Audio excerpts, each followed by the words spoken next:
العمر يسبقني والهم يحرقني والجيل تلو الجيل في بعد وفي محن ألا يزلزلكم ألا يؤرقكم ألا يحرككم ألا يا سكرة الفتن وحدي غريب هل من مجيب لا تسحقوا قلبي الكثير لا تدفنوا حلمي الأسير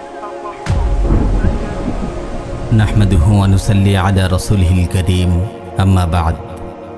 প্রায় যুবক ভাইয়েরা কমেন্টে প্রশ্ন করে থাকেন, শাইখ গুনাহ তো আমাকে চারিদিক থেকে জড়িয়ে ধরেছে, অনেক চেষ্টা করেও তো গুনাহ ছাড়তে পারি না, যতই দিন যায় গুনাহ কেবল বাড়তেই থাকে, গুনাহ থেকে কিভাবে বেঁচে থাকব? আমার প্রিয় ভাই ও বোন, আপনি যে গুনাহ থেকে বাঁচতে চান এটিই প্রমাণ করে আপনার হৃদয়ে আল্লাহ কল্যাণ রেখেছেন, আপনার ভেতরে ঈমান আছে, তাই গুনাহ পরিত্যাগ করার জন্য আপনি অস্থির হয়ে উঠেছেন। মুসনাদ আহমদে বর্ণিত একটি সহিহ হাদিস এসেছে, রাসূল সাল্লাল্লাহু আলাইহি ওয়াসাল্লাম ইরশাদ করেন, ইদা সাররাতকা হাসানাতুক ওয়া সাআতকা সাইয়্যাতুক ফাআনতা মুমিন। আপনার নেক আমল যখন আপনাকে আনন্দিত করে এবং বদ আমল যখন আপনাকে ব্যথিত করে তবেই আপনি মুমিন। প্রিয় ভাই আমার, আপনি তারুণ্যের সোনাঝরা দিনগুলো পার করছেন, আপনি জীবনের সবচেয়ে গুরুত্বপূর্ণ অংশটুকু পাড়ি দিচ্ছেন, তাই শয়তান তার সর্বশক্তি ব্যয় করে আপনার পিছু লেগেছে। সে চায় আপনার যৌবনের পবিত্রতাকে নষ্ট করতে, সে চায় আপনার জীবনকে ধ্বংস করতে, সে চায় আপনার দাম্পত্য জীবনের মধুর আয়োজনকে জ্বালিয়ে পুড়িয়ে ছারখার করে দিতে, সে চায় আপনাকে আপনার দয়াময় রবের রহমত থেকে বহু দূর নিয়ে যেতে। তাই এই সময় আপনাকে পূর্ণ সাবধান থাকতে হবে, কোমর বেঁধে শয়তানের বিরুদ্ধে যুদ্ধে ঝাঁপিয়ে পড়তে হবে। প্রিয় ভাই ও বোন, আজ আমরা গুনাহ থেকে বাঁচার কার্যকর 3টি উপায় নিয়ে আলোচনা করব ইনশাআল্লাহ। গুনাহ থেকে বেঁচে থাকার সবচেয়ে কার্যকর উপায় হলো গুনাহের উৎসমুখই বন্ধ করে দেয়া, আর গুনাহের উৎসমুখ হলো চিন্তা ভাবনা।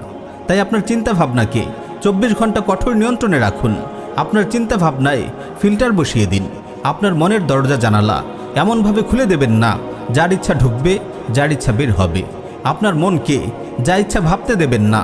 মনে রাখবেন, যত গুনাহে আপনি লিপ্ত হন তার শুরুটা আপনার চিন্তা ভাবনা থেকেই শুরু হয়। প্রথমে গুনাহের চিন্তাটি আপনার মনে উদিত হয়, তারপর সেটি নিয়ে আপনি আরও ভাবতে থাকেন, তারপর একটি মোটামুটি পরিকল্পনা দাঁড় করান, তারপর গুনাহটি সম্পাদন করেন। আপনি যদি মনে আসতেই গুনাহের চিন্তাটিকে থামিয়ে দিতে পারেন, তবে ইনশাআল্লাহ আপনি গুনাহ থেকে সফলভাবে বেঁচে থাকতে পারবেন। আমাদের মনে সব সময় কোনো না কোনো চিন্তা ঘুরপাক খেতেই থাকে, কিন্তু খেয়াল রাখবেন, যখনই কোনো বাজে চিন্তা মাথায় আসে সাথে সাথে ঝেঁটিয়ে বিদায় করুন, বন্ধ করে দিন গুনাহের উৎসমুখ। মনকে আজে বাজে চিন্তা থেকে দূরে রাখতে নিজেকে সব সময় গঠনমূলক কাজে ব্যস্ত রাখুন। 5 ওয়াক্ত সালাত যে কোনো মূল্যে মসজিদে গিয়ে জামাতের সাথে আদায় করুন। প্রতিদিন নির্দিষ্ট পরিমাণ কোরআন তিলাওয়াত করুন। সকাল বিকালের আজকারগুলো গুরুত্ব সহকারে আদায় করুন। দিনই বইপত্র পড়ুন, আর পুরো দিন কল্যাণমূলক চিন্তায় নিজেকে ব্যস্ত রাখুন। যখনই কোনো গুনার খেয়াল মনে উদিত হয়, আপনি ইস্তিগফার পড়ুন, আল্লাহর জিকির করতে শুরু করুন। মনে রাখবেন, আমাদের মন একই সাথে দুটি চিন্তা করতে পারে না। আমরা যখন জিকিরে মশগুল হয়ে যাব, গুনাহের চিন্তা এমনিতেই থেমে যাবে। প্রিয় ভাই ও বোন, শয়তান বারবার আপনার হৃদয়ে কুমন্ত্রণা দেবে, আপনার অন্তরে গুনাহের চিন্তা ঢুকিয়ে দিবে। শয়তানের একটি বিষাক্ত তীর হলো কুদৃষ্টি। আপনি কঠোরভাবে আপনার নজরের হেফাজত করুন। ফেসবুক, ইউটিউবের এই যুগে নজরের হেফাজত বড় কঠিন ব্যাপার। আপনার ফেসবুক টাইমলাইনকে নিয়ন্ত্রণ করুন। নির্বাচিত ইসলামী আইডি পেজগুলোকে সিফারিশ দিয়ে রাখুন। ইউটিউব অন্তত 20টি ইসলামী চ্যানেল সাবস্ক্রাইব করে রাখুন। অশ্লীল অ্যাডগুলো হাইড করে দিন। শয়তানের নিক্ষিপ্ত কুদৃষ্টির তীর যখন আপনার অন্তরে গিয়ে লাগে, আপনি আর আপনার চিন্তাকে নিয়ন্ত্রণ করতে পারেন না। তাই নজরের হেফাজতকে সর্বোচ্চ গুরুত্ব দিন। প্রিয় ভাই, গুনাহ থেকে দূরে থাকার দ্বিতীয় আরেকটি উপায় হলো সৎসঙ্গ গ্রহণ। আপনাকে অবশ্যই অসৎসঙ্গ ত্যাগ করতে হবে।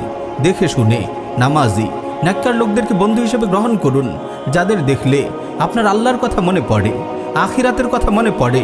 যতদিন অসৎসঙ্গ ত্যাগ না করবেন, গুনাহ থেকে আপনি বেঁচে থাকতে পারবেন না। প্রিয় ভাই, গুনাহ থেকে দূরে থাকার তৃতীয় একটি উপায় হলো বিয়ে করে ফেলা। বিয়ের অভাবে যেসব গুনাহ হয়ে থাকে, বিয়ে করা ব্যতীত এসব গুনাহ থেকে বেঁচে থাকা এক প্রকার অসম্ভবই বলা যায়।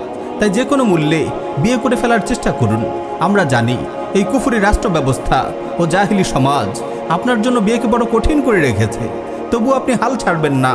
সাহিহ বুখারীতে এসেছে, রাসূল সাল্লাল্লাহু আলাইহি ওয়াসাল্লাম ইরশাদ করেন, ইয়া মা'শারাশ শাবাব মান ইসতাতা'a মিনকুমুল বা'আতা ফালইয়াতাযাওয়াজ ওয়া মান লাম ইসতাতি' ফা'আলাইহি বিস-সাওম ফাইন্নাহু লাহু উজা। হে তরুণ সমাজ, তোমাদের মধ্যে যাদের সামর্থ্য আছে বিয়ে করে নাও, যাদের সামর্থ্য নেই তারা সওম পালন করো, কারণ সওম জৈবিক তাড়না দমন করে।